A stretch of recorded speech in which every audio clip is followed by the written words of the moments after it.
Welcome along. So my name is Dr. Alan Wood. I'm a senior lecturer in the physics team at Nottingham Trent University, and I'm going to talk to you this morning a little bit about opportunities to do physics at university. Now, this video is not meant to be a hard sell for Nottingham Trent University. It's not even meant to be that specific to Nottingham Trent University. It's meant to really be talking about some of the opportunities that you get across the field. Okay, so I've just got a short presentation here. I'm just going to hit screen share, and I'm going to bring that up. Here it is. There we go, and we'll hit from current slide, and then we'll get underway with this here. Okay, so why study physics at university level? Well, everyone will have their own reasons, and I just want to take you through a few of my favourites. One of those is to understand the world around us. Within this particular YouTube channel, we've been talking about the Northern Lights across the last few weeks.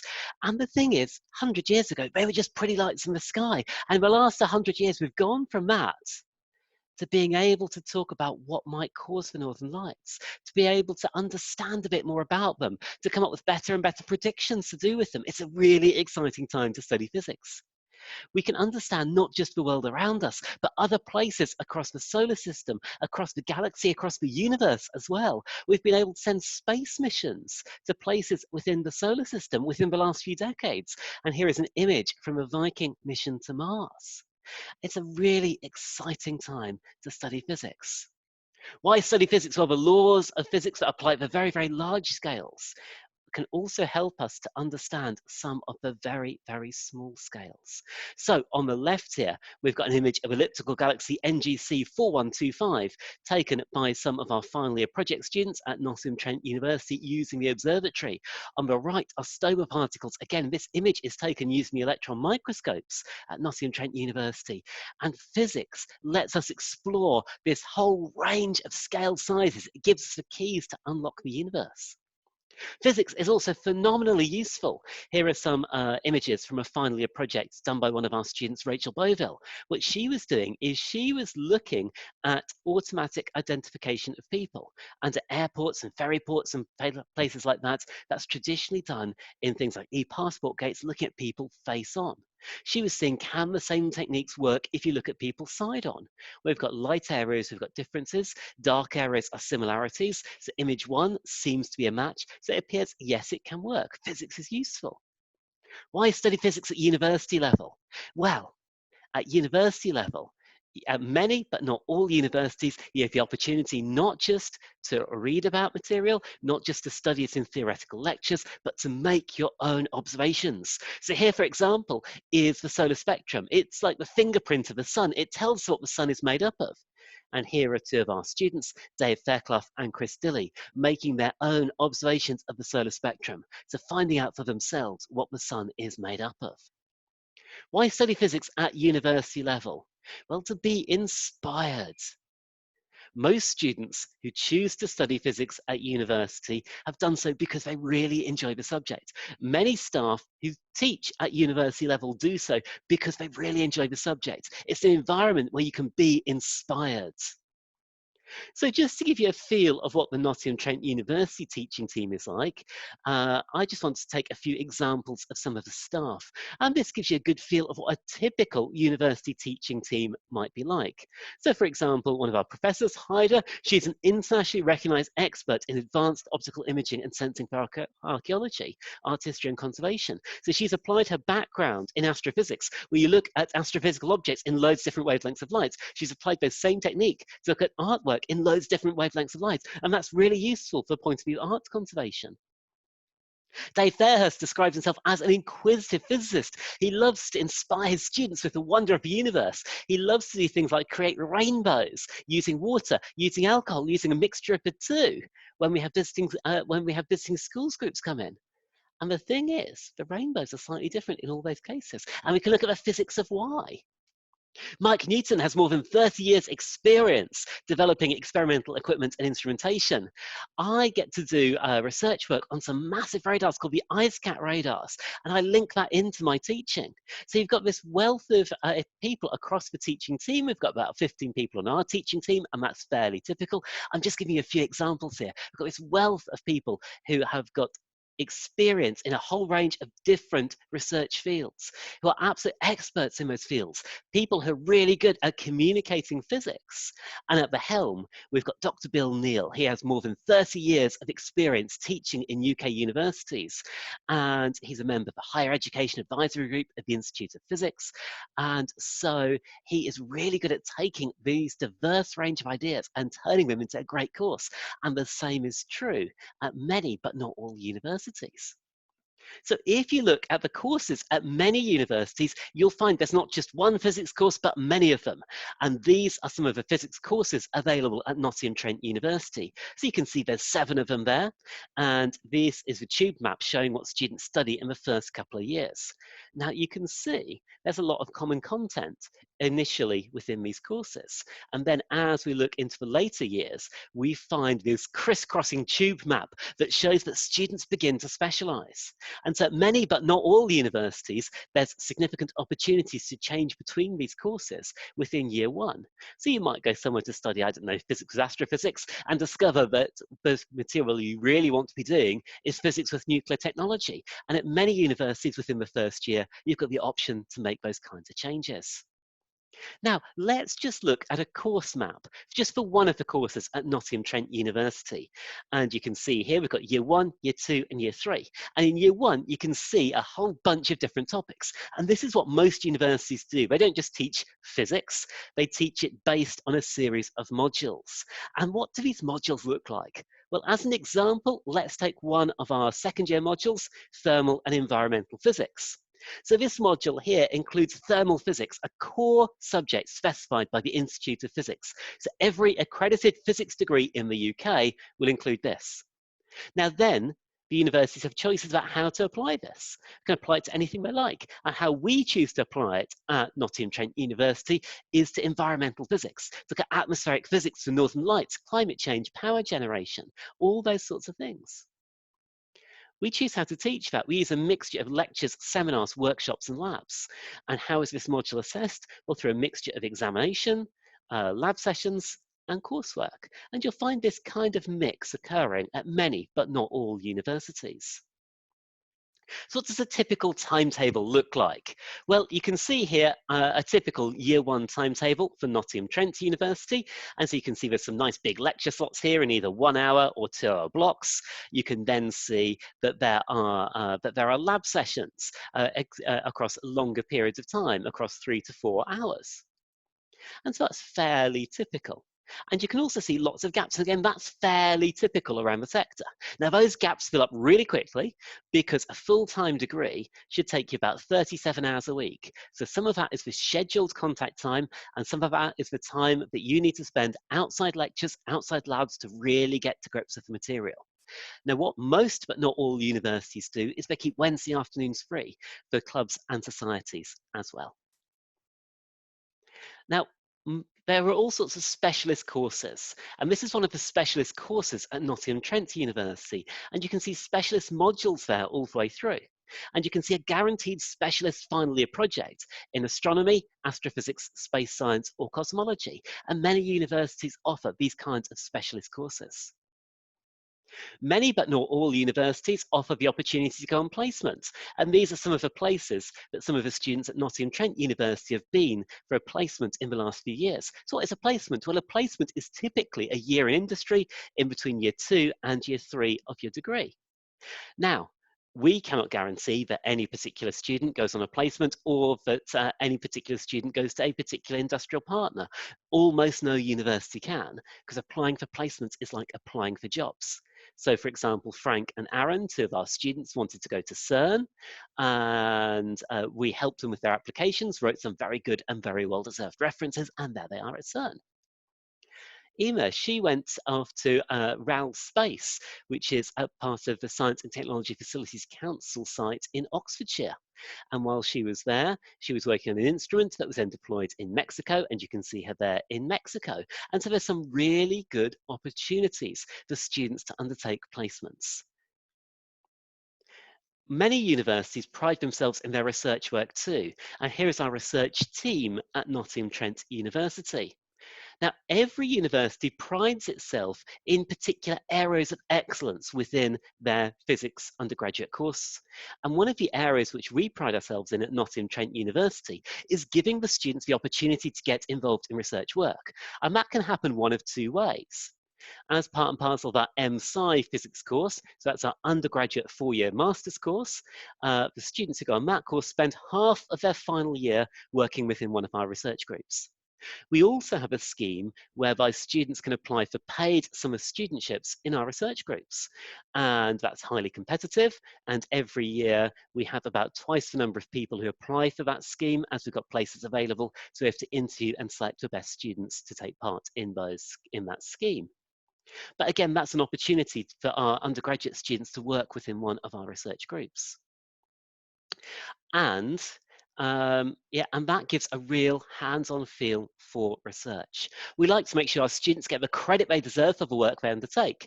In the last few years, we've had 19 papers or presentations at professional scientific meetings with an NTU physics undergraduate student on the author list. So here, for example, is some work I was involved with alongside two of my students, Ben and Martin, and we got a Best Paper Prize for that at the International Beacon Satellite Symposium. So Ben and Martin graduated not just with a great degree, but with a prize from an international scientific meeting. Our students who undertake these kinds of research projects, well, we also have a lovely celebration evening at the end of the year, and so there are students who undertook such projects in summer 2019. And when the students are on the back row, Rebecca Humble is talking about some of the work she did in another video within this YouTube channel. So let's just give you an example of a research area. Well, my particular research area is to do with space weather and the Northern Lights. And we look at how that disrupts technological systems, such as GPS. And we can look at the disruption to those signals, or we can look at the structures causing the disruption themselves. One of my students, Isabel, did exactly this as part of her final year MSci project. And she got this result, which I'm not going to talk you through now, but the point I want to make is we were able to present this at an international scientific meeting. Another example is Alex. Now, what Alex did was he was working on imaging systems and he was working on building instruments. And he took some of the instruments that he built to caves in the Gobi Desert in order to look at some of the cave art contained therein, along with the research group. And those are not places you can go as a tourist. Some of the places he was going, you could only go as a researcher. Many universities also have the opportunity for students to try out some other things, such as secondary school teaching. So, for example, at Nottingham Trent University, 13 of our physics undergraduate students undertook paid placements in local secondary schools in summer 2019. And of course, graduation day. And here's some of our prize-winning students from last summer.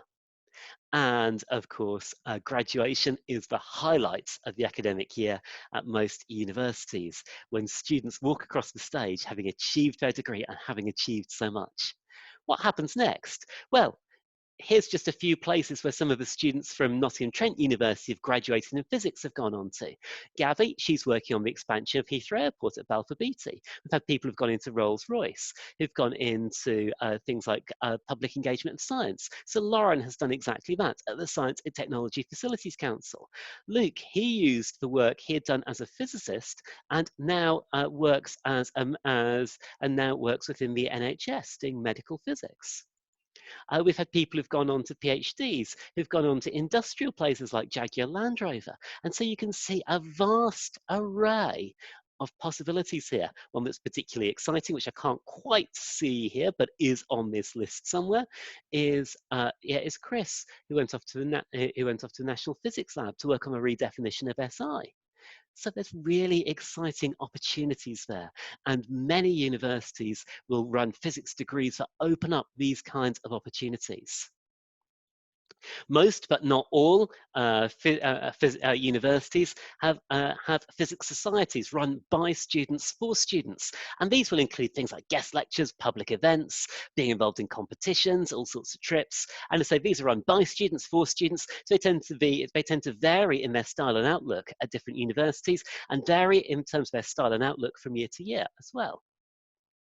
Most universities have an excellent students' union. Here's a picture of the Nottingham Trent Students' Union, but most universities will have quite an extensive student union. Many universities have the opportunity for students to get involved in all sorts of community events. And so here, for example, are some of our students getting involved in some community events showcasing science. Now, there's loads of metrics out there. How do you know if you are choosing a good physics course? Well, there's lots and lots and lots of league tables published in newspapers. Now, I would take all of those with a pinch of salt. Years ago, I used to be a journalist, and when I was a journalist, the most important thing to me was making sure I was writing enough stories to make sure I still had a job tomorrow. So that doesn't mean that journalists try and falsify things or anything like that.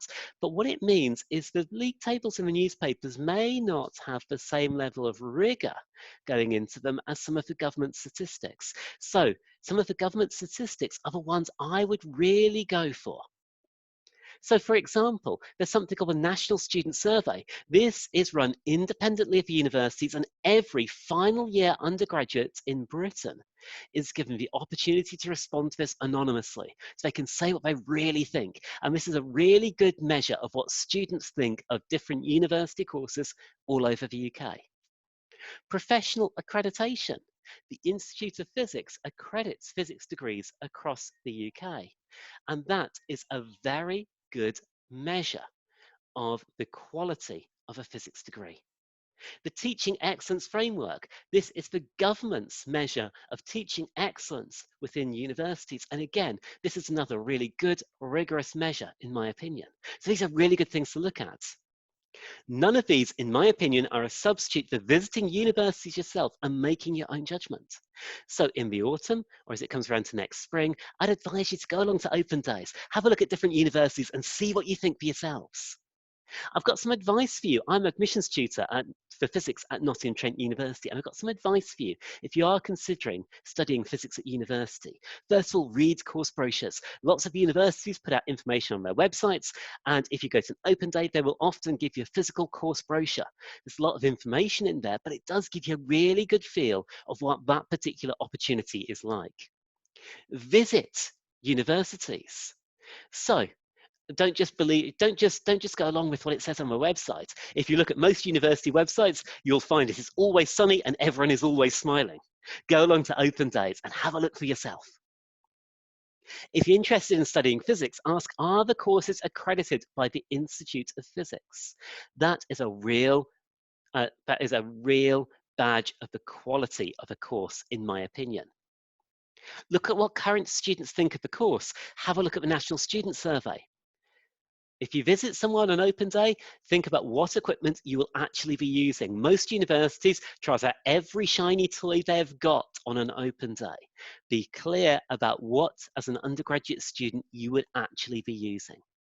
And take advice from teachers, family members, and friends. These are people who know you well and who usually have your best interests at heart. And also think, do you feel inspired?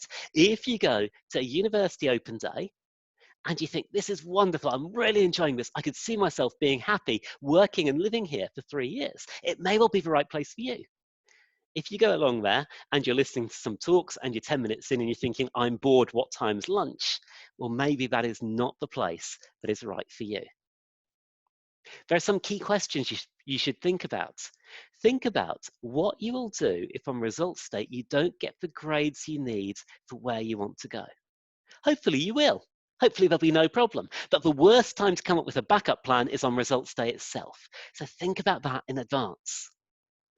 When you're choosing, when you apply to universities, universities make you offers and then you can rank them. You can put down your firm acceptance, your top choice. This should be where you most want to go.